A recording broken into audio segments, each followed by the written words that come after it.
Sources are telling Politico that the antitrust action against Google continues to be nigh, and that the Department of Justice and state attorneys general are considering forcing Google to sell its Chrome browser as well as part of its ads business. Quote, in the advertising investigation, DOJ and state attorneys general have asked rivals and other third parties for their views on which businesses Google should have to sell.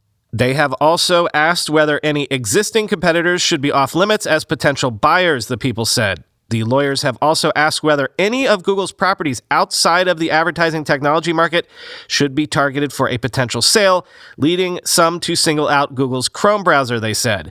The browser, which Google introduced in 2008 and has the largest market share in the U.S., has been at the center of rivals' accusations that the search giant uses its access to users' web histories to aid its advertising business.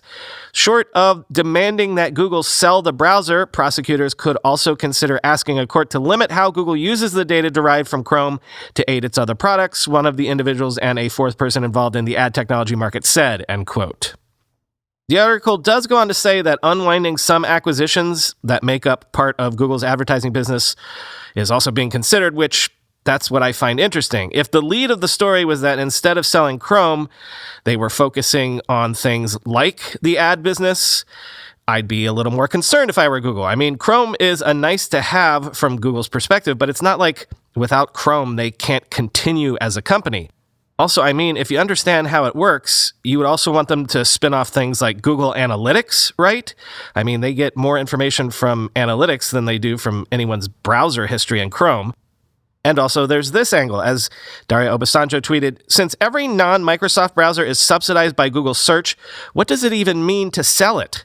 Estimates are that Google pays Apple $7 billion a year to be the default in Safari and $500 million a year to Firefox. Will the spinoff be forced not to take Google's money? If not, what's the point? End quote. As John Niolo tweeted, this won't solve the problem. Google's dominance is not because of the browser, it's their search algorithms and analytical tracking platforms, end quote.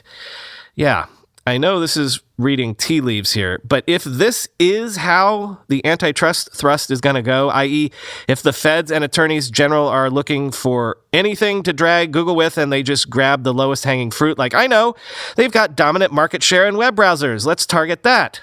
As at C. Glodha said on Twitter, yes, if we apply the policies we applied to railroads 100 years ago to a free product that people love, that will solve all our problems, end quote. Point I'm trying to make is, if the antitrust forces are going to be this unsophisticated in their efforts, then if I were the big tech companies, I'd be letting out a sigh of relief, because this indicates that the regulators continue to fundamentally not understand what the shot is.